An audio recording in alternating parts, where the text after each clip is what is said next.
સુરતની ઉધના પોલીસે પેટ્રોલિંગ દરમિયાન કાપોદ્રા પોલીસ મથકમાં છેલ્લા 11 મહિનાથી ઠગાઈના ગુનામાં નાસ્તા ફરતા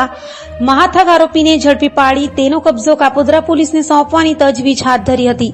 સુરતમાં ઠગાઈના રોજેરોજ ગુનાઓ બનતા હોય જેને લઈ સુરત પોલીસ કમિશનર અનુપમસિંહ ગેહલોત તથા ખાસ police commissioner sector 1 Wabang Jamir, નાયબ પોલીસ કમિશનર ઝોન 2 ભગીરથ ગઢવી તથા નાયબ police commissioner C division Chirag Patel દ્વારા મિલકત સંબંધી તથા છેતરપિંડીના ગુનાઓમાં નાસ્તા ફરતા આરોપીઓને ઝડપી પાડવા આપેલી સૂચનાને અનુસંધાને ઉધના પીઆઈ એસએન દેસાઈ તથા પીઆઈ વીબી ગોહિલના માર્ગદર્શન હેઠળ પીએસઆઈ એમ કે ઈસરાણીના નેતૃત્વ હેઠળ સર્વેલન્સ સ્ટાફના unarmed police constable Jivandeepsinh Ghanshyamsinh તથા અનાર્મ પોલીસ કોન્સ્ટેબલ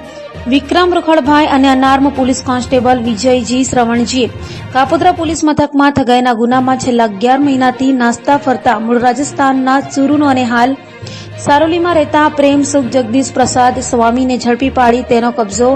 કાપોદ્રા પોલીસને સોંપવાની તજવીજ હાથ ધરી હતી।